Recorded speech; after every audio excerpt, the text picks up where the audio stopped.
What is online fraud? Online fraud is defined as the use of technology to commit fraud in cyberspace. It can be conducted by a single person, or by an organized group of people.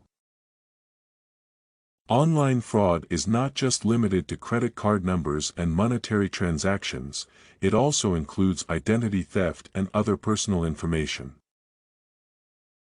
The most common type of online fraud is phishing scams that try to trick people into giving up their passwords or other sensitive information by sending them email messages that appear to be from legitimate companies or organizations. When a fraudster poses as a provider of legitimate technical support, they are engaging in what is known as a tech support scam. Victims can get in touch with scammers in a number of ways, including by responding to pop-ups designed to look like error messages or by calling untrusted helplines promoted on scammers' websites.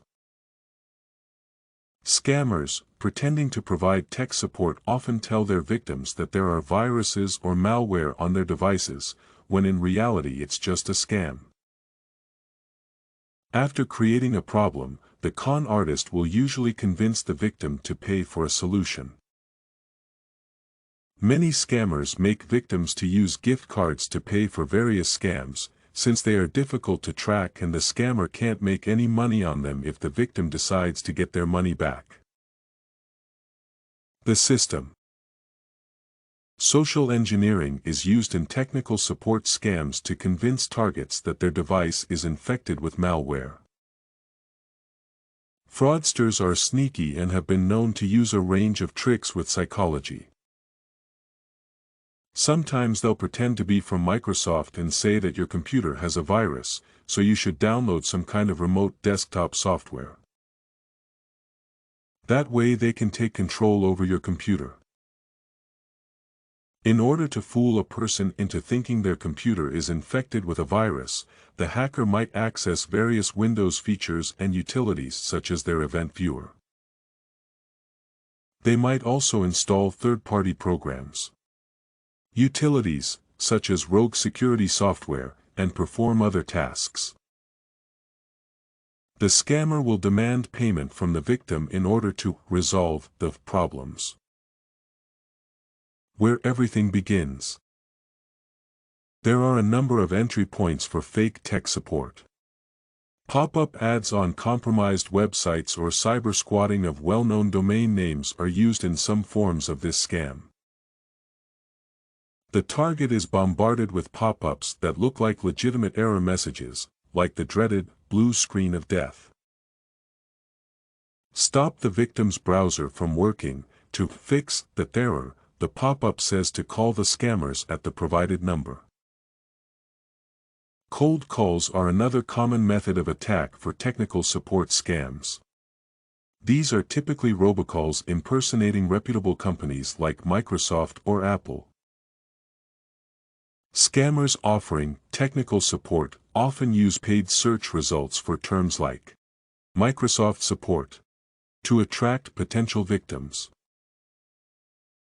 When victims click on these ads, they are taken to websites that display the scammer's contact information, usually a phone number. Manipulation of one's self-esteem. After a victim contacts a scammer, the con artist will typically tell them to download and install a remote access program like TeamViewer, AnyDesk, LogMeIn, or GoToAssist so that they can help them. An imposter can take over a victim's computer by tricking them into giving them access to their system through a remote session and then using those credentials to access his computer. After gaining access, the scammer will typically claim that malicious hacking has caused issues on the computer and that the victim needs to pay to have them fixed. Scammers use a variety of techniques to falsely present common Windows tools and system directories as proof of malicious activity like viruses and other malware. These ploys are directed at unsuspecting users who aren't familiar with the ins and outs of the technology, such as novices or the elderly. The scammer convinces the victim to pay for services or software that will repair or clean the computer, but are actually infected with malware. Then they do other damage to the computer, or do nothing at all. The scammer may tell victims to open Windows Event Viewer, a program that compiles and displays a log file of system events, so that administrators can fix issues. Even though many of the entries in the log are innocuous notifications, the scammer may claim that they are evidence of malware activity or that the computer is becoming corrupted. A common tactic used by scammers is to show the victim Windows system folders like prefetch and temp that contain files with strange names and then claim that these files are indicators of malware on the victim's computer. The scammer says malicious software corrupted the files, rendering the results meaningless. In reality, prefetch contains only completely safe binary files that are used to speed up specific operations and never cause any harm. When not all services actually need to be enabled, the con artist may insist that those that are normally disabled should not be. Using a command like tree or dar/s, which displays a tree-like listing of files and directories, the con artist can gather as much information as possible to set up his scheme. As the tool is running, the fraudster will input text into a notepad document that will be visible at the end, such as security breach, Trojans found. A scammer may falsely label benign Windows registry values and keys, such as those without values, as malicious. Someone trying to trick you into giving them money might refer to the CLS ID as a Computer License Security ID, CLS ID, that expires and must be renewed, or they might just call it a computer's identifier. Prior to disclosing the identifier in order to verify that they are a legitimate support company with access to the victim's computer. The con artist may blame the victim's issues on a lack of support for older versions of hardware or software, like Windows product keys, and convince them to pay to renew their warranty. The scammer may claim that blocking the victim's screen is due to malware or a scan being run, and then use that time to look through the victim's files for personal information, try to log into the victim's accounts using the victim's stolen or stored credentials, or even activate the webcam to spy on the victim. The fraudster could use a terminal or command window to execute the netstat command, which displays both local and remote IP addresses. The imposter then claims the addresses belong to hackers who compromised the victim's system. In some cases, the fraudster will falsely claim that a legitimate Windows process, like Rundle32.exe, is malicious software.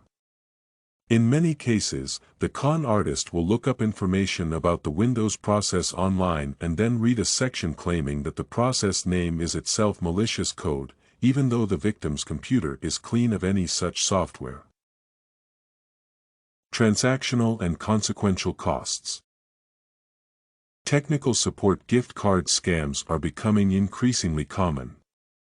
Scammers prefer gift cards because they are easily obtained and there are fewer consumer safeguards in place to help victims get their money back if they are duped. Moreover, the use of gift cards as payment enables the scammers to quickly and anonymously extort victims for large sums of money. Scammers providing fake tech support may also demand payment via cryptocurrency, paper checks, or automated clearinghouse wire transfers. The latter only gives victims 60 days to recover their funds.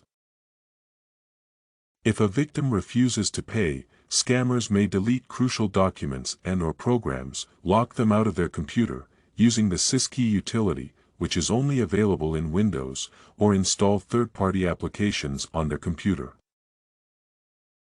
In July 2021, Microsoft commissioned YouGov to conduct a survey in 16 countries about the effects of tech support scams on consumers.